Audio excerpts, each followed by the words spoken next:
పరిశుద్ధ గ్రంథంలో నుండి అపోస్తులుడైన పౌలు తిమోతికి వ్రాసిన 2వ పత్రిక 2వ అధ్యాయం 8వ వచనాన్ని మనం ఒకసారి చదువుకుందాం ప్రియులారా.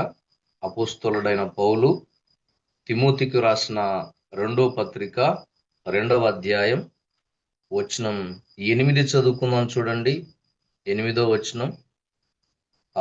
నా సువార్త ప్రకారము దావీదు సంతానములో పుట్టి మృతులలో నుండి లేచిన యేసుక్రీస్తును జ్ఞాపకము చేసుకొనుము. జ్ఞాపకం చేసుకొనుము. దేవుడే తన వాక్యాన్ని మనందరికీ ఆయనే వివరించి పంచిపెట్టునుగాక. ఆమేన్. ప్రభునందున్న సహోదరులారా, సహోదరిలారా, ఈరోజు మనం ఎవరిని జ్ఞాపకం చేసుకోవాలి? ఎందుకు జ్ఞాపకం చేసుకోవాలి అని ఆలోచన చేస్తే, అంటే జ్ఞాపకం చేసుకోవడానికి ఆయన ఏం చేశాడు మన కోసం? కొన్ని మాటలు మనం ఇలా 6 గంటల సమయం కాబట్టి మన సమయం ఇలా జ్ఞాపకం చేసుకుంటూ మనం ముందుకెళ్దాం. ఆయన మన కోసం ఏం చేశాడు? మనం ఎందుకు ఆయన్ను జ్ఞాపకం చేసుకోవాలి? ఎందుకు ఆయన్ను గుర్తుపెట్టుకోవాలి? మన జ్ఞాపకం చేసుకునేంతగా ఆయన మన పట్ల ఏం చేశాడు? అంటే మర్చిపోవడానికి ఎందుకు మనం ఒక్కోసారి అలాంటి స్థితిలోకి వెళ్ళిపోతున్నాం? కొందరిని చూడండి, ఈరోజు ఆదివారం అంటుంటారు, అంటే జ్ఞాపకం లేదు. ఆదివారం అంటే క్రైస్తవునికి ఒక పండగ దినం. ఎందుకంటే ఆయన మరణాన్ని గెలిచి తిరిగి లేచిన దినం. ఇశ్రాయేలు ప్రజల గురించి నేను ఒక మాట జ్ఞాపకం చేస్తాను, చూడండి. ఇశ్రాయేలు ప్రజలను గురించి 106వ కీర్తనకు రండి ఒకసారి. 106వ కీర్తనకు రండి.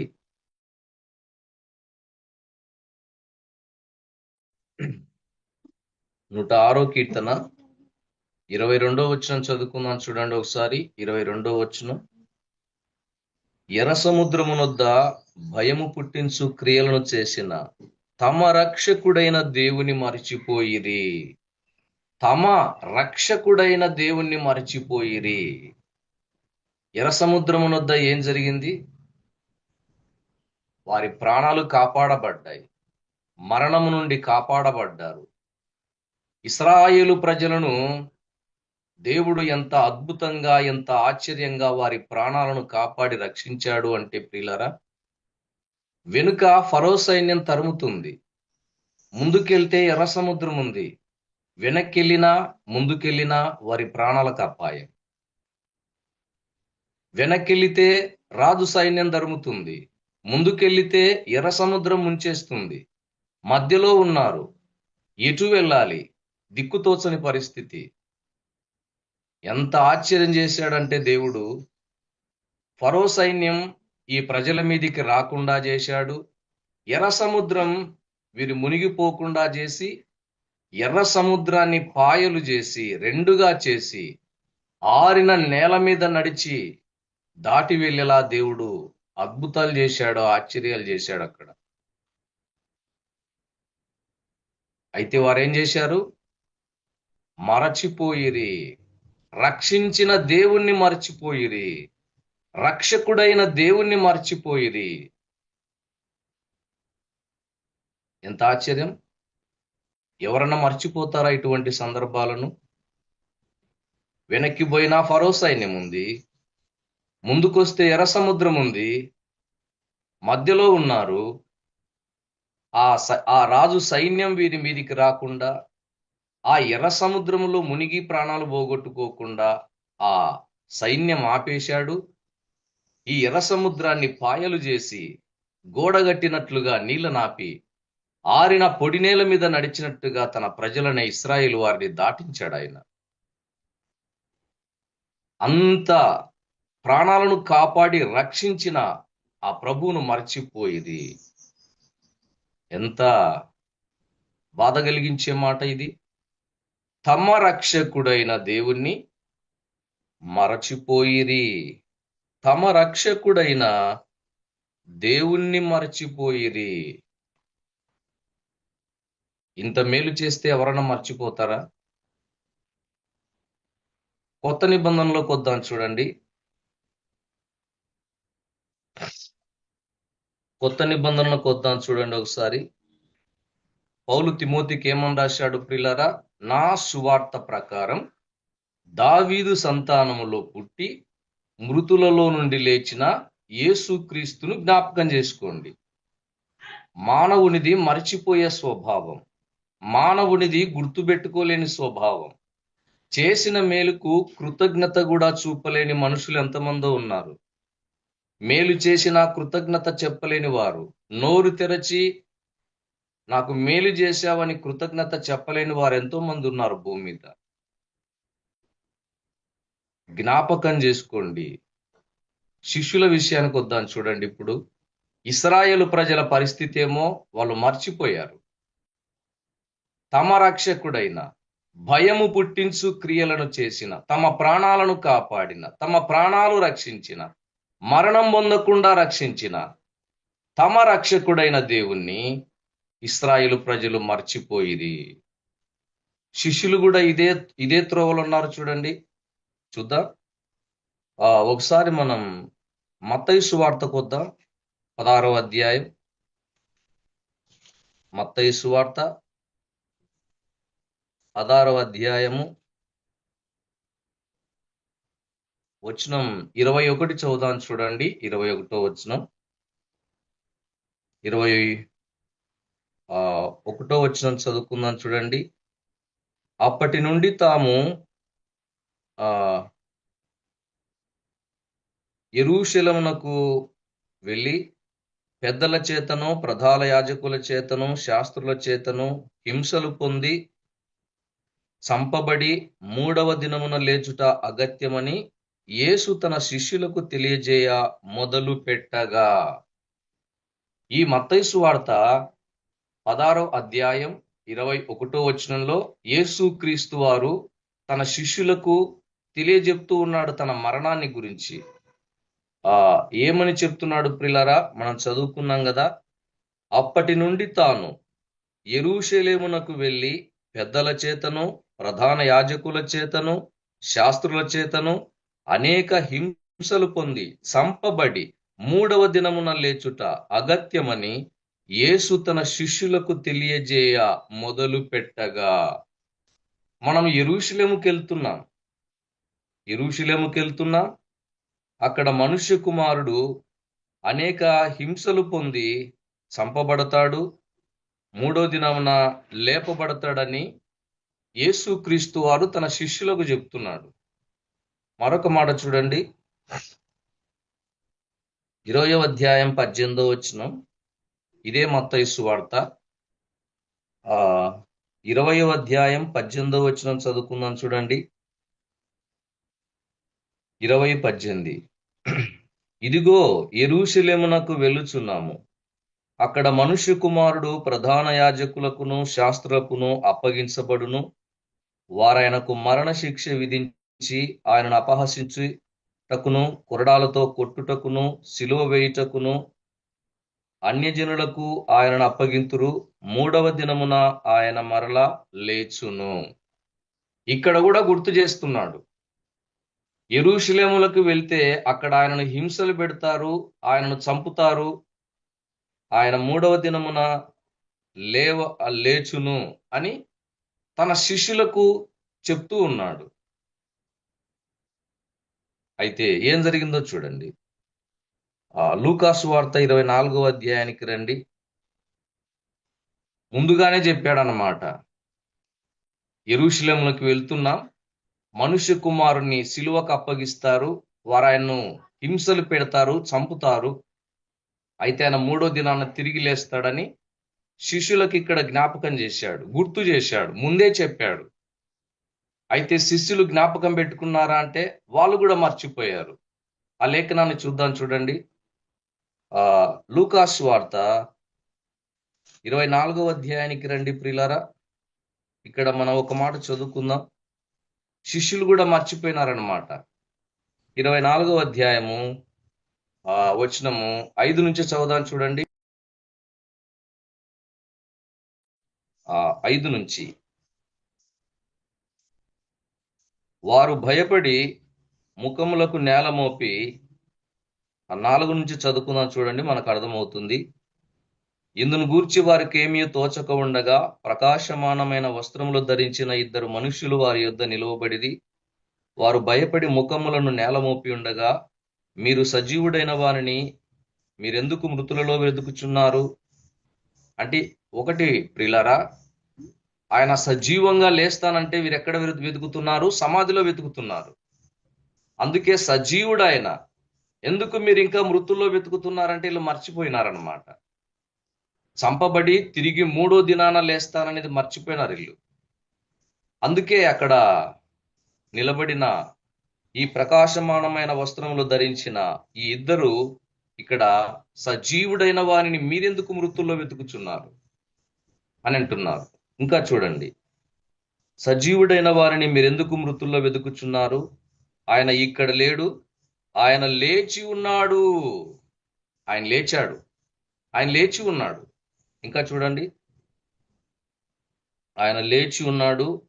ఆయన ఇంకా గలిలయలో ఉండినప్పుడు మనుష్య కుమారుడు పాపిష్టులైన మనుషుల చేతికి అప్పగింపబడి సిలువ వేయబడి 3వ దినమున లేవవలసి ఉన్నదని ఆయన మీతో చెప్పిన మాటలు జ్ఞాపకము చేసుకొనునని వారితో అనిరి. మీరు మర్చిపోయినారయ్యా. మీకు ముందే చెప్పాడు ఆయన, అయినా మీరు మర్చిపోయినారు. మీకు ముందే ఆయన చెప్పలేదా చంపబడతాను, తిరిగి 3వ దినాన్ని లేస్తానని? మీరే మర్చిపోయినారు కాబట్టి ఇప్పుడన్నా జ్ఞాపకం చేసుకోండి అని ఆ 2 ప్రకాశమానమైన వస్త్రములు ధరించిన ఆ 2 చెప్తున్నారు వీళ్ళకు. చెబుతున్నప్పుడు ఇక్కడ ఏం జరిగిందో చూడండి. 8వ వచనం, ఆయన మీతో చెప్పిన మాటలు జ్ఞాపకం చేసుకొనుడి అని వారు చెప్పినప్పుడు, 8వ వచనం చూడండి, అప్పుడు వారు ఆయన మాటలు జ్ఞాపకం చేసుకొని. అది ప్రియులారా, మన పరిస్థితి ఇదేనమాట. మర్చిపోయే స్వభావం, జ్ఞాపకం పెట్టుకోలేని స్వభావం మనది. అప్పుడు వారు ఆయన మాటలు జ్ఞాపకం చేసుకొని. కానీ శిష్యుల కంటే కూడా జ్ఞాపకం పెట్టుకున్న వారు ఉన్నారు చూడండి. ఆ మాట చూద్దాం. 27వ అధ్యాయానికి రండి, మత్తయి సువార్త. శిష్యులు మర్చిపోయినారు కానీ కొందరు జ్ఞాపకం పెట్టుకున్న వాళ్ళు ఉన్నారు చూడండి. మత్తయి సువార్త 27వ అధ్యాయం 62వ వచనం. 62. మరునాడు అనగా సిద్ధపరచు దినమునకు మరుసటి దినమున ప్రధాన యాజకులను పరిసయ్యులను. వీళ్ళు ఎవరు అంటే ప్రియులారా, ప్రధాన యాజకులు పరిసయ్యులు. వీరు చూడండి, ప్రధాన యాజకులను పరిసయ్యులను పిలాతు యొద్దకు కూడి వచ్చి, అయ్యా, ఆ వంచకుడు సజీవుడై ఉండినప్పుడు 3 దినములైన తర్వాత నేను లేచేదనని చెప్పినది మాకు జ్ఞాపకమున్నది, మాకు జ్ఞాపకమున్నది. ఆయనకు విరోధంగా నిలబడిన వారికే జ్ఞాపకం ఉంది ఆయన తిరిగి లేస్తానన్నది.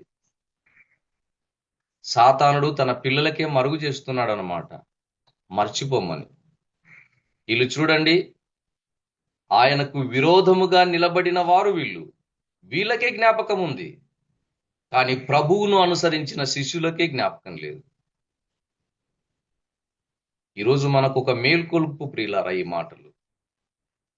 కొందరు ఇలా ఆదివారం అన్నా అంటుంటారు, అంటే జ్ఞాపకం లేదు.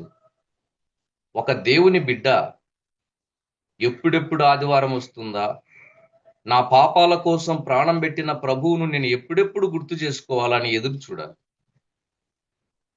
నేను ముగింపులోకి వస్తూ ఉన్నాను ప్రియులారా. పౌలు భక్తుడు ఏమంటున్నాడు? నా సువార్త ప్రకారం దావీదు సంతానములో పుట్టి మృతులలో నుండి లేచిన యేసుక్రీస్తును జ్ఞాపకం చేసుకోండి. ఎందుకు పుట్టాడు ఆయన? మృతులో నుండి తిరిగి లేచాడంటే మరణం పొందాడు. ఎందుకు పుట్టాడు? ఎందుకు మరణించాడు? ఎందుకు తిరిగి లేచాడు? ఆదికాండం 6వ అధ్యాయం 12వ వచనం ప్రకారం మనుషులందరూ సమస్త శరీరులు చెడిపోయి ఉండగా, ఏ భేదము లేకుండా ప్రతి మానవుడు పాపం చేసి ఉండగా, పాపానికొచ్చే జీతమైన మరణం అంటే ఆ నరకం, అగ్నిగుండం, అగ్ని ఆరని పురుగు చావని స్థలమైన ఆ నరకమనే అగ్నిగుండం ప్రతి మానవునికి సిద్ధమై ఉండగా, అంటే పాపాన్ని బట్టి మరణిస్తే ప్రతి మానవుడు అగ్నిగుండానికి వెళ్లాల్సిన వాడై ఉన్నవాడు. నరకం అంటే ఆషామాషి కాదు, అది బగబగా మండుచున్న గుండం, ఆరని మంటలు, అగ్ని గంధకాలతో మండే గుండం. అందులో వెళ్ళి పడితే బైబిల్ గ్రంథం ఇలా చెప్తుంది, అక్కడ ఏడుపు. భూమి మీద ఎప్పుడు ఏడ్చి ఉండకపోవచ్చేమో, అక్కడ పడితే ఏడవాలంట. మగవారు కూడా ఏడుస్తారు, ఎవరైనా ఏడుస్తారు. అక్కడ పండ్లు కొరుకుతారు, అంటే దిక్కు తెలియదన్నమాట. నరకంలో పడినప్పుడు పటపట పండ్లు కొరకాలి. లూకాసు వార్తలో రాయబడింది, అక్కడ నరక యాతన ఉంది. అక్కడ గొంతు ఎండిపోతుంది, నాలుక ఎండిపోతుంది, నీటి కోసం పరితపించాలి. అది వేదనకరమైన స్థలం అని అక్కడే రాయబడింది. అంతులేని సంవత్సరాల బాధున్న నరకమని బైబిల్ గ్రంథం చెప్తుంది. అందుకే మానవుని కోసం దేవాది దేవుడైన యేసుక్రీస్తు వారు ఈ లోకానికి వచ్చి మన కోసం సిలువకు అప్పగించబడ్డాడు. ఆయన యెరూషలేము వీధుల వెంట ఈడ్చబడ్డాడు, అవమానాలు పొందాడు, నిందలు పొందాడు, హింసలు పొందాడు. అరచేతులతో కొట్టారు, గుద్దారు, ముఖాన ఉమ్మి వేశారు, తల మీద ముండ్ల కిరీటం పెట్టబడింది, కొరడా దెబ్బల చేత ఆయన శరీరం అంతా చీల్చబడింది. భారమైన సిలువను మన కోసం మోశాడు, క్రింద పడినా కూడా తిరిగి లేచి మోశాడు. భయంకరంగా 3 మేకుల మధ్య సిలువ కొట్టబడి రక్తమంతా కార్చి మన కోసం తన ప్రాణం పెట్టి తిరిగి లేచాడు. యేసు రక్తం ప్రతి పాపము నుండి మనలను కడిగి పవిత్రులుగా చేయును. పాపము లేని దేవుడు పాపులమైన మన కోసం తన రక్తం గార్చాడు. ఆయన రక్తమే ఇప్పుడు నేను పాపిని ప్రభు అని మనం ఒప్పుకున్నప్పుడు మన పాపాలు కడిగింది, మనలను క్షమించింది. ఆ రక్తమే మనల్ని శుద్ధి చేసింది. పరలోక రాజ్యానికంటే దేవుని యొద్దకు వెళ్ళటానికి, దేవుని యొద్ద ఉండడానికి, దేవుని యొద్ద నివసించడానికి, ఆనందకరమైన ఆ పరలోక రాజ్యంలో మనం యుగ యుగాలు బ్రతకడానికి మనకు అవకాశం దొరికింది ప్రియులారా. మరి ఎలా మర్చిపోగలం ప్రియులారా? ఆయన చేసింది ఏమన్నా చిన్న కార్యం అనుకుంటున్నారా? ఆయన చేసింది ఏమన్నా ఒక చిన్న పని అనుకుంటున్నారా? పాపి అయిన మానవుడు అంతులేని సంవత్సరాల ఆరని అగ్నిగుండానికి వెళ్లకుండా, అంతులేని సంవత్సరాల అగ్ని గంధకములతో మండే ఆ గుండంలో వెళ్ళి పడి కాలకుండా, అక్కడ ఏడవకూడదని, అక్కడ పండ్లు కొరకకూడదని, అక్కడ మన గొంతు నాలుక ఎండిపోకూడదని, ఆ వేదనకు మనం వెళ్ళకూడదని, ఆ అంతులేని సంవత్సరాల బాధ మనం భరించలేమని కన్న తండ్రి దేవాది దేవుడు మన ప్రభువు మన కోసం చేసిన గొప్ప కార్యం ఎలా మర్చిపోగలం? అందుకే దావీదు సంతానంలో పుట్టి మృతులలో నుండి లేచిన యేసుక్రీస్తును జ్ఞాపకం చేసుకోండి. ఇశ్రాయేలు ప్రజలు మర్చిపోయారు, శిష్యులు మర్చిపోయారు, అయితే విరోధులుగా నిలబడినలే జ్ఞాపకం పెట్టుకున్నారు. ఈరోజు మనకు ఒక పాఠం ఇది. సాతానుడు మర్చిపోయేలా చేయాలని చూస్తాడు, కానీ మన కోసం ప్రాణం పెట్టాడు. మనకు నరకం అగ్నిగుండం తప్పించడానికి ప్రాణం పెట్టాడు. అంతులేని సంవత్సరాలు యుగ యుగాలు మనం దేవునితో ఉండడానికి ప్రాణం పెట్టి తిరిగి లేచి మనకు రక్షణ, నిత్య జీవం ఇచ్చాడు. కాబట్టి ఇశ్రాయేలు ప్రజల వలె మర్చిపోకుండా, శిష్యుల వలె మర్చిపోకుండా జ్ఞాపకం పెట్టుకొని, ఎంత భాగ్యం ఇచ్చాడు దేవుడు నాకు, ఆయనను స్తుతించకుండా, ఆరాధించకుండా, గణపరచకుండా ఎలా ఉండగలను అని మన ప్రాణంతో చెప్పుకొని, దావీదులాగా జ్ఞాపకాల్లో ఉంచుకొని ఆరాధిస్తూ, ఆయన్ను గణపరుస్తూ, ఆయన్ను గొప్ప చేస్తూ, మనకిచ్చిన రక్షణ పరలోకాన్ని బట్టి ఆయన్ను స్తుతిస్తూ, మహిమపరుస్తూ, గణపరుస్తూ ఈ ఆరాధన కూడికలో ముందుకు సాగుదాం. అట్టి విధంగా దేవుడు మనలందరినీ నడిపించునుగాక. ఆమేన్.